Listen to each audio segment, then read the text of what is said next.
In this podcast episode, I'm going to answer the question, what coding bootcamps can do to increase their hiring rates?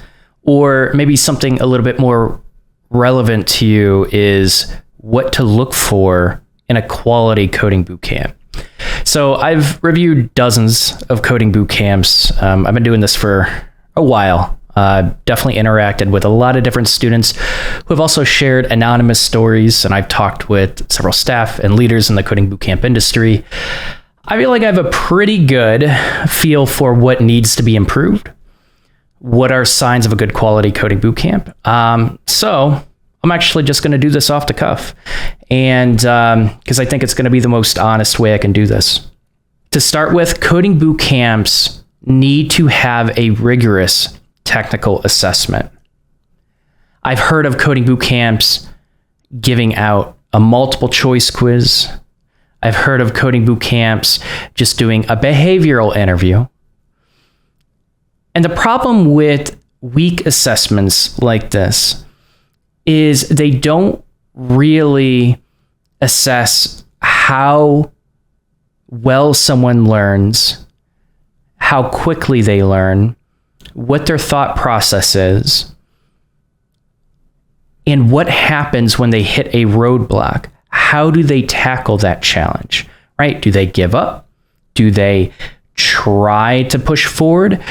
Do they just try to push forward without communicating to the interviewer? Do they actually ask the right questions to communicate their current blockers, just in case the interviewer can provide a tip here or there so that they can use that tip to continue moving forward? Do they have this collaborative communication process when they have that opportunity to do so? And you usually do when you have someone with you at that technical assessment. But I've even heard of coding boot camps. They will do, they'll just do an application. And if you give them money, you're in. That technical assessment, a rigorous technical assessment, is crucial for making sure that students start on the same page, right? So when we are trying to become developers, I've seen some coding so first of all, when we're trying to become developers, we all start kind of at different points. And well, at least once we get into the bootcamp world, we start considering it. A lot of us are at different skill levels, right? There is no benefit, and I think this is a misconception, because there is no benefit to claiming that your coding bootcamp is accessible and then just accepting anyone in, no matter what their skill level is. If you want a coding bootcamp to be accessible, you also need to ensure the success of that student that is going to be investing a lot of money into you, right? So what you can do is provide a solid set of pre-work or instructions to like free or cheap courses to prepare for the coding bootcamp, where you can set up, a prep course and charge a little bit for it, right? But you need to have some sort of prep work to give students a chance to then have kind of an equal opportunity for assessment. But you can't just let them in. You have to give them that opportunity, and they have a choice to either take that material seriously, invest the hours seriously into it, because there are two things that you really want to make sure that a student has when coming in, is making sure that they're on the same skill level as other students, because if they're not, teachers are either going to slow the classroom down for the students that need to catch up, or they're going to leave those students behind. Those are the two things I see happening when there's not a rigorous technical assessment. The second thing is you get to give a potential student work to assess whether they're actually prepared to do the work, put the hours in, whether they're mentally prepared for it, because that pre-work should also challenge them mentally, and talk with them about it. Like, how did that pre-work go, right? I'm not talking about like once you're accepted, then you do pre-work. No, like pre-work as well to then pass the technical assessment. And then usually you have pre-work again to get into the program. You should not turn your head away from a program that actually takes the time to plan out a lot of pre-work. I know a lot of people get overwhelmed by it. That's actually a really good thing. They want to make sure that you're prepared for the program. A lot of coding boot camps don't do this. I'm telling you, this is a mistake. So that technical assessment, it needs to be rigorous. That's what you should be looking for with a coding bootcamp. Unfortunately, a lot of coding bootcamps, they don't take that seriously. A lot of quality issues with coding bootcamps is because these coding bootcamps keep trying to scale. Not a single coding bootcamp has figured out the scaling problem just yet while maintaining quality, right? And so during the pandemic, they let a lot more people in. Remote work, right? You could just do it remotely. You could sit at your computer. You didn't have to fly in, right? So that creates more potential students that can now actually afford to take these programs that are in other cities than they live, which is awesome. Access to education is always awesome. But I saw a lot of coding boot camps that would make their technical interview process, which used to be rigorous, they would make that less challenging, and they would make a hell of a lot more profit by bringing in that many more students. And then again, we had that problem with a lot of students coming in with different skill levels, different mental preparedness for the program, and the quality was all over the place, right? Like a coding bootcamp and good instructors can only do so much when you have a huge variety of skill levels and mental states within students. So first thing, rigorous technical interview process. Look for that. It's important. Second thing is when you dive into it, some of the things that coding bootcamps can really ensure student success with is, let's start with the instructors. Instructors, they need to have professional experience. And they're probably, so what I see happening is good quality coding boot camps are taking professional developers that also have a knack for teaching and helping other developers and offering them money to come teach at their coding boot camp, right? Sometimes it's part-time, but for the full-time instructors, it's really hard to do. And some of these coding boot camps, when they're trying to scale, they're not paying instructors enough, which is unfortunate because these instructors I met some really, really amazing instructors that aren't paid enough. But it helps to have that extra context from the software engineering world. There are a lot of questions, and a lot of questions I asked when I was in a coding bootcamp where that extra context helped. Even just asking questions about conventions and some instructors will just say, do a convention because this is what everyone does, but they don't really understand why that convention exists. And they just say, do it, right? And that's what the curriculum says. So bringing in a professional developer and then teaching that developer how to teach, to me, is one of the best ways to hire a quality instructor. And there are going to be other soft skills and stuff that you look into with that developer, but it's crucial that that instructor has professional experience. Another problem is the ratios. I find that a 1 or 10 students to 1 instructor is a really good ratio with 1 teaching assistant. It's not the perfect ratio. Obviously, people would always want to have 1-to-1, right? But I mean, that's going to up the price of your education by quite a bit. So I find that 1 to 10 is a pretty good balance. Most coding boot camps don't have that ratio.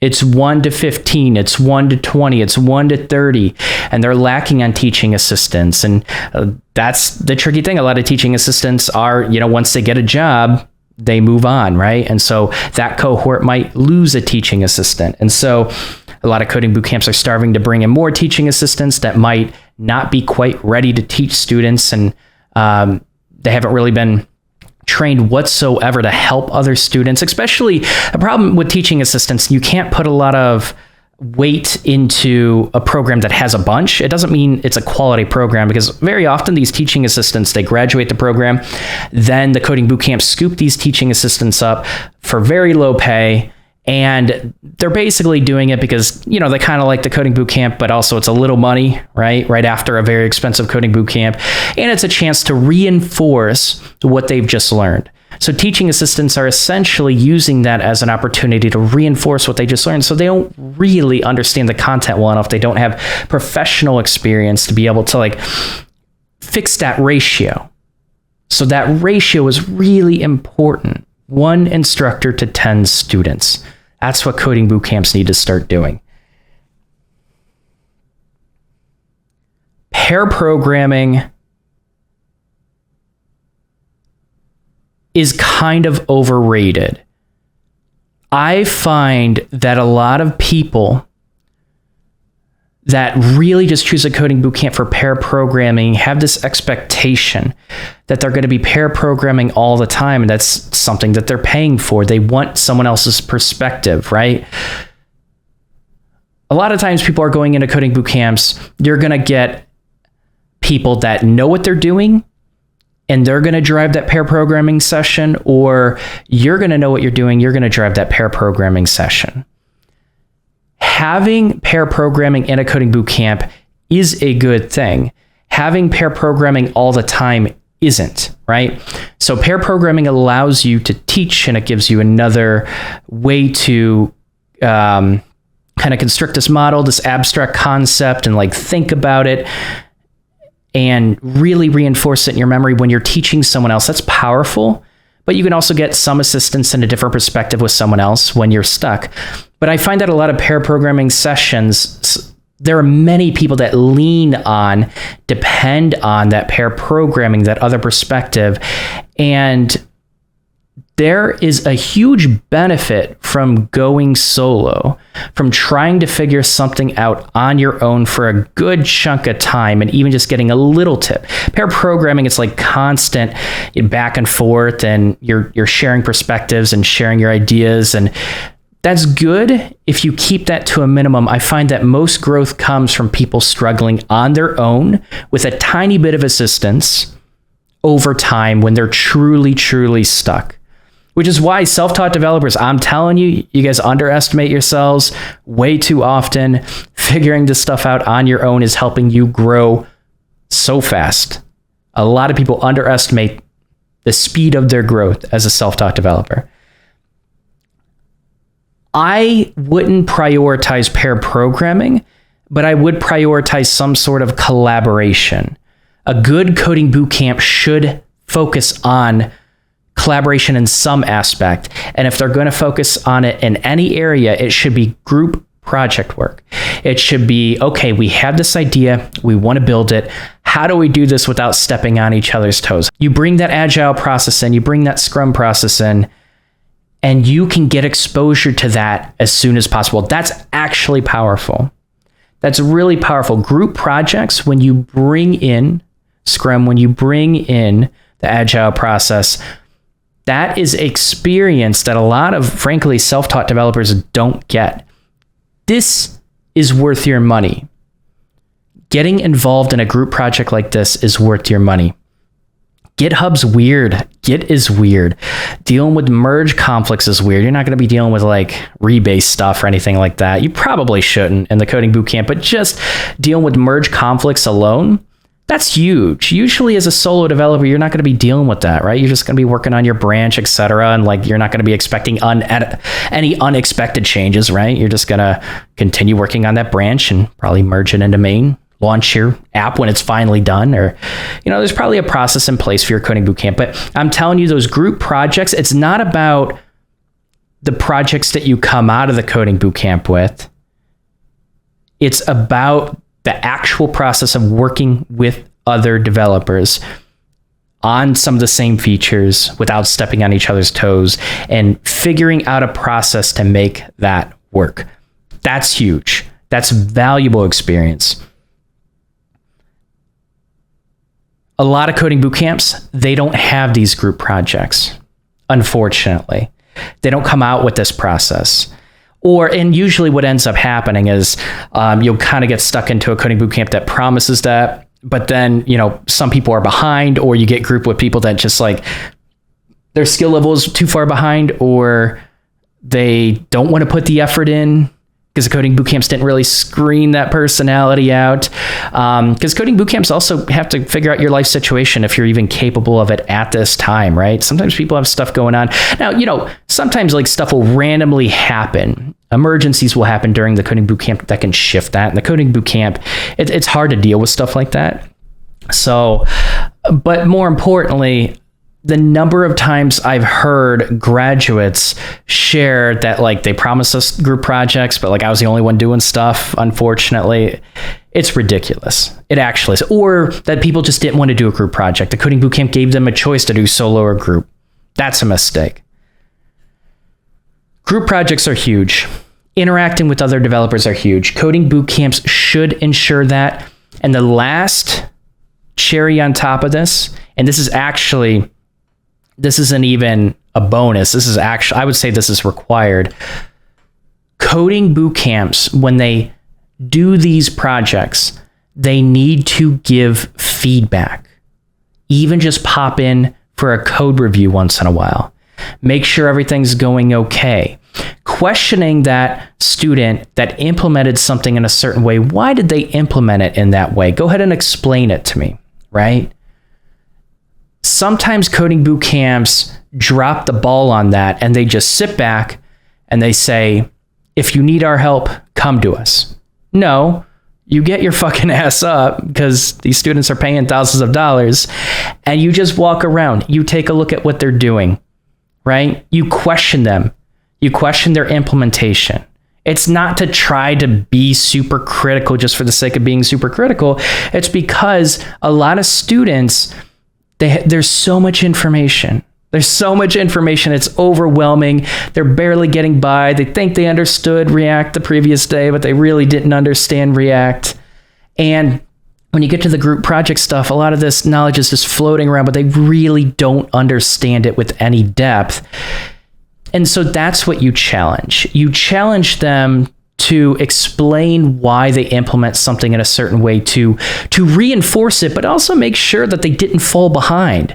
I'm telling you, if instructors, staff are watching this, I bet you way more students know less than you think that they know. And it is your job to figure out which students are holding back. Instructors, staff need to be on top of students in a way where they clearly know what level that student currently is at, where their knowledge is at, right? Where their weaknesses are. If they're weaker on the back end, but stronger on the front end, and your curriculum is really focused on the back end, why is that? That's kind of weird, right? But that's a coding bootcamp's responsibility to assess that. And I find that many coding bootcamps kind of just, they'll give them technical assessments, maybe like once every 6 weeks or 8 weeks or once every month, etc. And you pass the technical assessment, you're good, right? Do you know how many technical assessments I passed in Full Stack Academy and I wasn't good? I was horrible with data structures and algorithms, and I can tell students how they can cheat their way past that. Your technical assessments are bullshit. Coding bootcamps, you need to do a better job with that.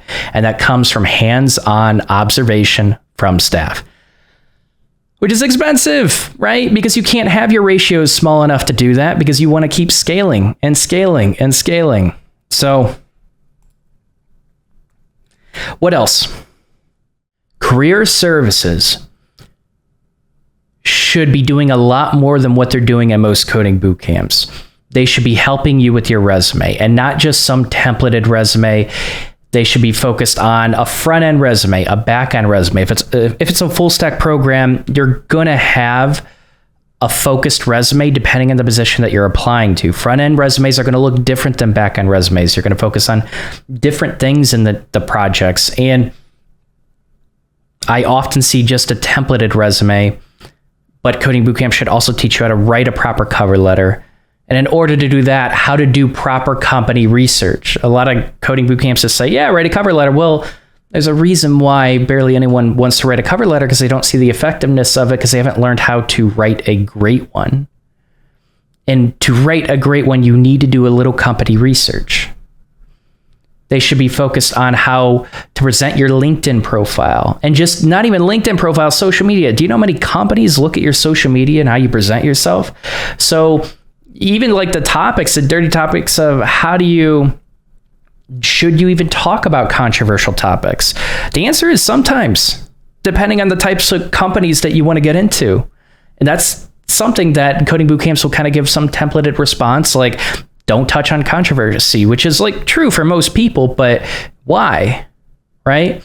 How do you present yourself on social media that's going to be looked up by employers at times?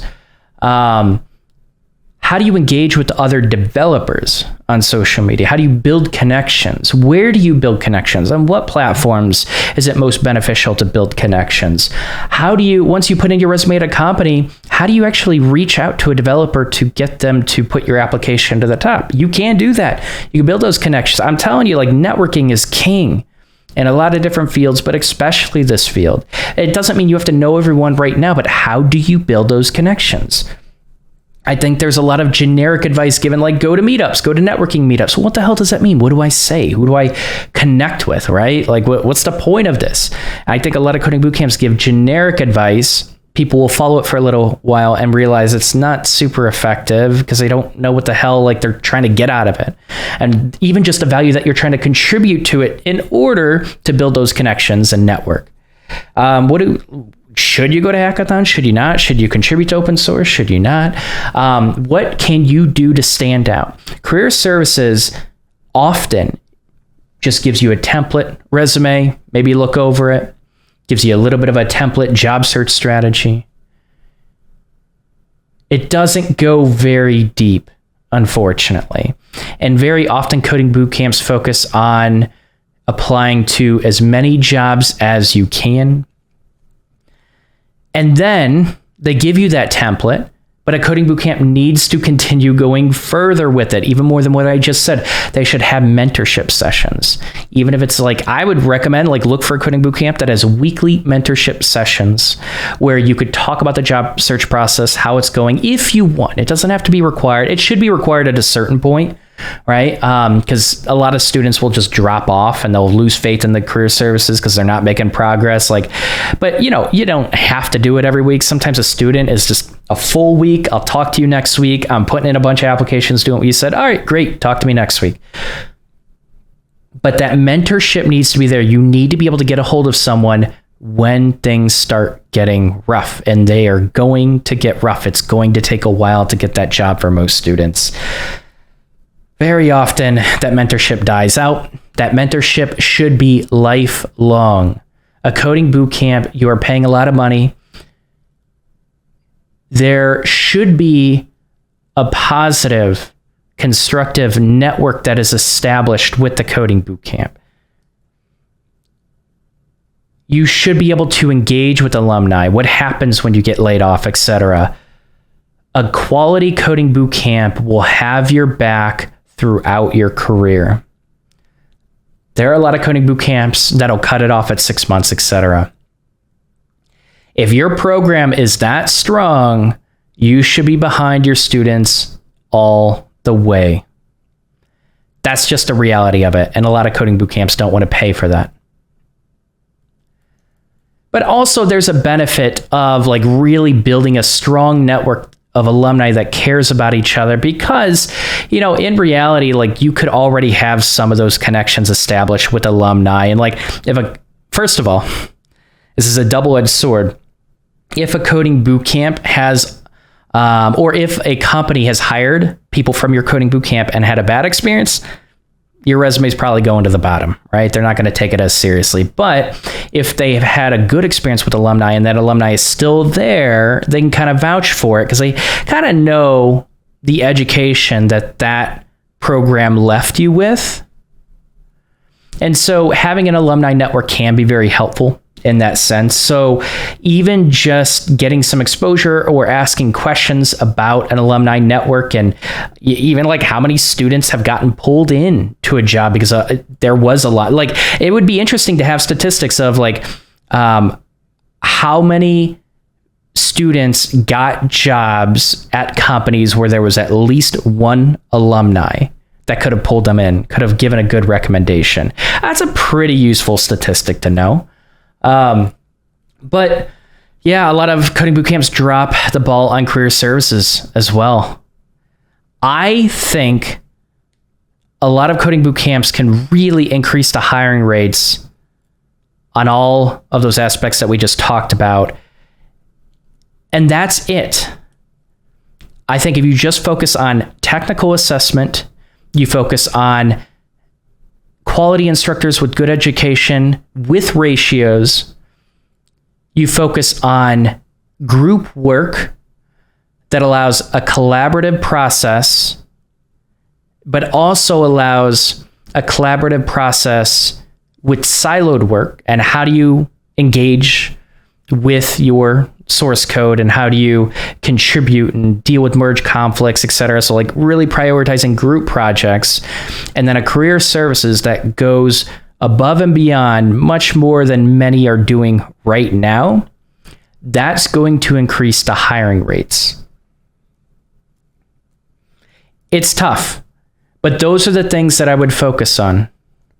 You can look at reviews. Keep in mind, like a lot of reviews that you're going to see on sites like Course Report and other websites, Career Karma, any others that you have come across, it's often inflated with positive reviews. It doesn't mean that those courses are suppressing negative reviews, but there are many ways that negative reviews aren't even submitted to those websites. And we can get into some like really messy things that coding boot camps are doing in a, pretty sneaky way to suppress negative reviews. But take those reviews with a grain of salt and try to seek out reviews that list both positive and negative reviews, or both positive and negative pros and cons to their experience, right? Because there's no perfect experience. And sometimes you got to let people get out of there. They graduated coding boot camp. If it had a good culture, they're kind of still in love with it, right? And you got to give them some time to decompress, go through the job search process, see where the holes are, because all coding boot camps are going to have holes in their program. All of them are. And so maybe look at some of the reviews that have mentioned that they've been through the job process for a few months, or it took them 6 months, etc. And so they weren't just posting it right after they got out of the program. But, look at reviews, talk to people, DM graduates on LinkedIn that list that coding boot camp in their profile. That's really important. A lot of students are willing to share their experience with you. But yeah, those are, I would say, the 4 main aspects I would look at. You'd be surprised at how many coding boot camps will let the quality in one of those 4 areas slide to try to scale. Look at coding boot camps that are trying to bring in additional income, additional funds. And the thing is, a lot of investors specifically, and a lot of investors have their own motives. They invest to make more money, right? And that's often where coding boot camps get in trouble, where coding boot camps will partner with universities, which have a lot of funding, and they'll bring their program into a university. The quality often goes down when they expand past that. It's the expansion, it's the scaling that continues to bring these high quality coding bootcamp reputations further and further and further down.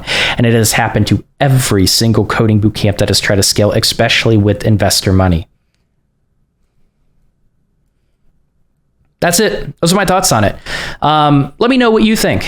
Do you feel like coding bootcamps should prioritize other things, deprioritize what I mentioned?